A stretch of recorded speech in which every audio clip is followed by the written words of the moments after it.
여러분 주말 편하게 잘 쉬셨습니까?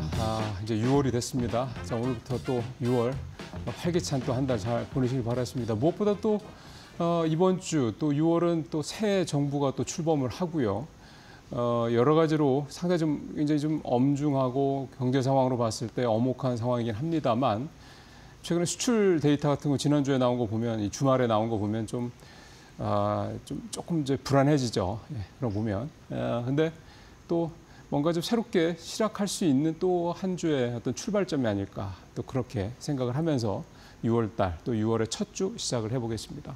오늘 이데일리 신문은 증권맨에 있는 주간 증시 전망부터 시작을 좀 해보도록 하겠습니다. 지난주에 시장 엄청 좋았죠.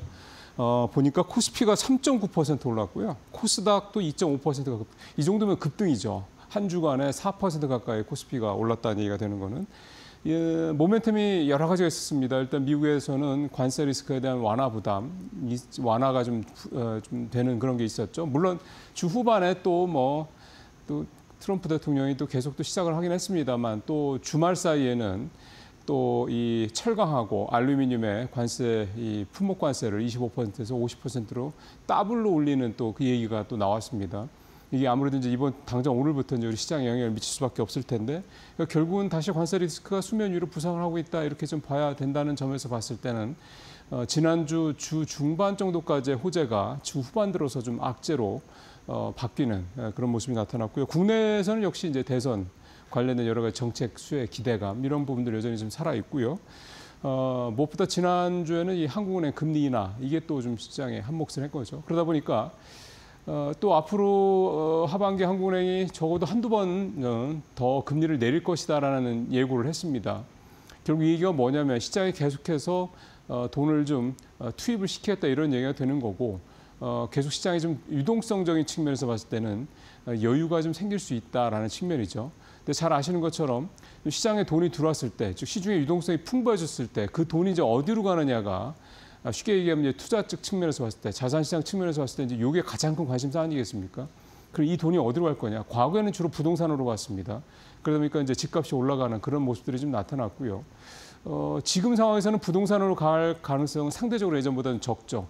규제도 있고 금리도 낮지 않고 그러다 보니까 또 이제 또 투자 측면에서 부동산 시장의 가치는 지금 굉장히 좀 좁아지고 있습니다. 뭐 대부분 서울 정도, 뭐 수도권 정도죠. 행정 수도가 뭐 다시 내려간다 등등 얘기 나와서 이제 세종시 집값이 좀 오르긴 했는데 최근에는 또 주춤하다고 하고요. 그러니까 결국 돈이 갈 곳이 주시장 정도, 뭐 해외 시장 정도 이 정도 되는 거죠. 근데 지난달에 서학개미들이 마이너스를 그러니까 순매도를 했다고 그러더군요. 그러니까 결국은 주식시장이 국내 증시 쪽으로 전체적으로 봤을 때는 가장 비중이 좀 높게 유입될 가능성이 크다. 이게 이제 한국 증시를 좀 긍정적으로 바라보는 또 배경이기도 합니다. 자, 이번 주 한번 보죠. 앞서 이제 사실 뭐 일정은 두 앵커분들이 뭐 자세하게 말씀하셨기 때문에 뭐 제가 다시 말씀드릴 필요는 없을 것 같고요. 중요한 지표들이 많이 나오는 것 정도 말씀을 드릴 것 같습니다. 미국에서도 뭐 제조업 지수, 서비스 지수 나오고요.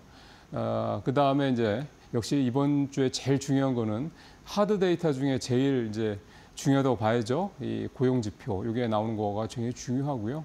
서비스업 지수, 그다음에 제조업 지수 주춤하고 있는데 그 주춤이 아래쪽으로 계속 주춤일 것인지 아니면 조금 이제 위쪽으로 반등할 것인지 이런 부분도 좀 지켜보실 필요가 있겠습니다. 사실 올 초까지만 해도 중국의 지표는 사실 별 관심이 없었죠. 근데 이제 중국 지표들도 좀 관심을 좀 갖고 있습니다. 시장에서 중국 쪽으로 좀 자금이 이동하는 것도 좀 나타나고 있고 또 관심도 좀 많아지고 있죠. 뭐 최근에 또 AI가 이렇게 돌려봤더니 미국 쪽에 있는 빅테크들보다는 즉 M7보다는 중국에 있는 트래픽 10이라고 그러던가 하여간 표현이 좀 어렵긴 합니다만 중국의 기술주들에 더 관심이 좀 더 많이 나왔다. 이런 얘기도 나오는 거 보면 어쨌든 시장에서 중국에 대한 관심도가 분명히 올라가는 건 사실인 것 같습니다.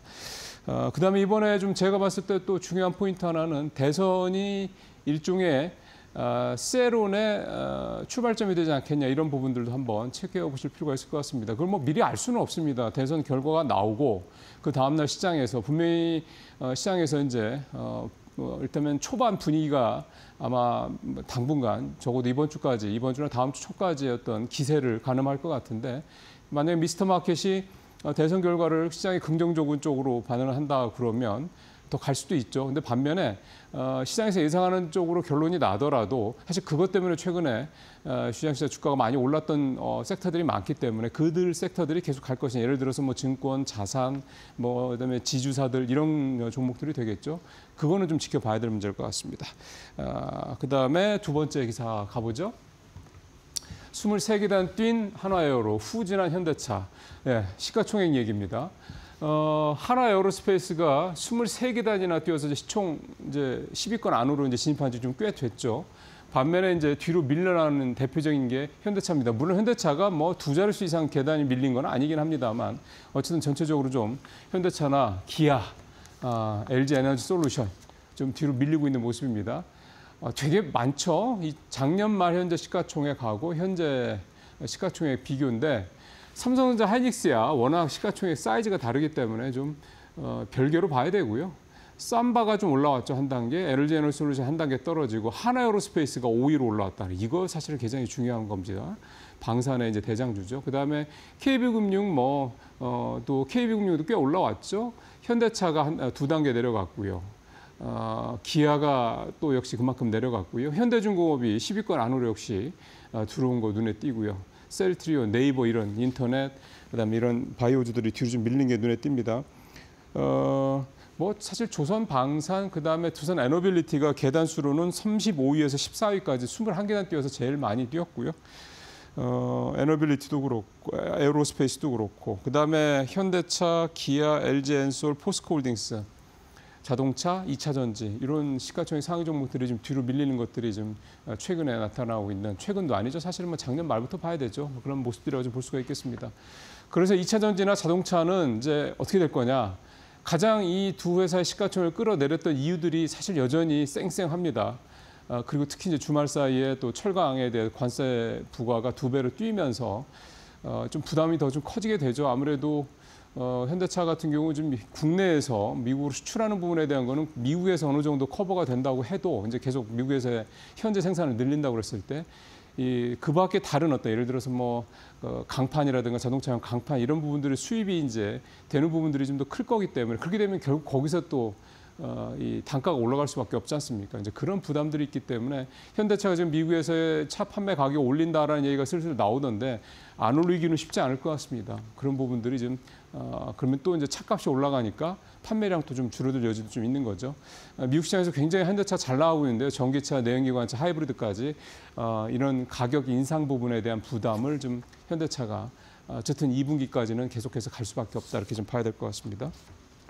자, 세 번째는 공식이 된 유중폭탄 후 자사주 매입. 최근에 월가에서 타코가 유행이죠.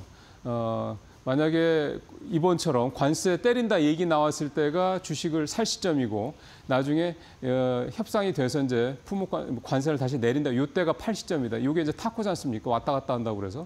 그것 때문에 또 트럼프 대통령이 열받아가지고 또 뭐 올렸다 이런 얘기도 나오긴 하는데 어쨌든 사실 요즘에 우리 주식시장에서 대형주, 특히 유상증자 많이 하는 유상증자 대규모로 한 데들이 결국 비슷한 게 아닌가 봐야 됩니다. 병 주고 약 준다는 얘기죠. 보죠, 종목들. 포스코 퓨처엠, 삼성 SDI, 한화에어로스페이스가 대표적입니다. 대부분 다 대형주들이고 유상증자를 조 단위로 한 그런 종목들입니다. 그렇게 하고 난 다음에 이제 경영진들이 자사주를 이제 매입을 하는 그런 모습들이 나타나고 있습니다. 잘 아시는 것처럼 유상증자는 주가의 악재죠. 특히 작년부터는 유난히 유상증자를 하면 시장에서 약간 철퇴 비슷하게 주가가 많이 떨어지는 모습이 나타나고 있고요. 반면에 그러고 난 다음에 이렇게 자사주 매입을 하는데 경영진이 자사주 매입을 하는 거는 시장에서는 긍정적인 신호로 보는 게 일반적입니다. 이제 그런 모습들을 좀 보여주고 있다는 거죠. 미안해. 근데 일단 회사가 살기 위해서는 어쩔 수 없어. 대신 우리 경영진들이 월급에서 우리가 갖고 있는 돈에서 자사주 사서 조금 그러니까 경영진들이 사니까 너무 걱정하지 마. 결국 시간이 좀 걸리더라도 우리 회사의 미래는 밝을 거야. 이제 이런 희망의 어떤 모습을 보여준다 이런 건데요. 주가는 사실은 에어로스페이스 정도 말고는 포스코 퓨처엠도 그렇고 삼성 SDI도 그렇고 안 좋죠. 사실은 바닥을 모르고 사실 계속 여전히 좀 부진한 모습입니다. 지난주에 2차 전지가 좀 반등을 했는데 시장에서 나오는 반응도 이게 무슨 이젠 바닥 찍고 반등한 거냐 이렇게 보는 분위기가 크지는 않은 것 같습니다. 무슨 얘기냐면 2차 전지는 지금 바닥권을 아직도 찾고 있다는 얘기가 좀 된다는 거죠. 이것만큼 불안한 얘기는 없습니다. 그러니까 바닥을 찾았다는 얘기가 나오면 그래, 그러면 기다릴 수 있는 거지 않습니까? V자 반등까지는 아니더라도 어쨌든 나이키가 돼서 이렇게 쭉 올라갈 수 있는 거니까. 근데 바닥을 아직 찾고 있다는 얘기가 나온다는 얘기는 더 떨어질 수 있다는 얘기니까 이것만큼 사실은 투자자들한테 힘든 얘기는 없는 건데 지금 2차 전지는 여전히 좀 그런 모습이다. 이렇게 좀 볼 수가 있겠습니다. 자, 마지막 얘기는 제가 앞에서 2번 말씀드렸던 이 철강 관세 2배 인상.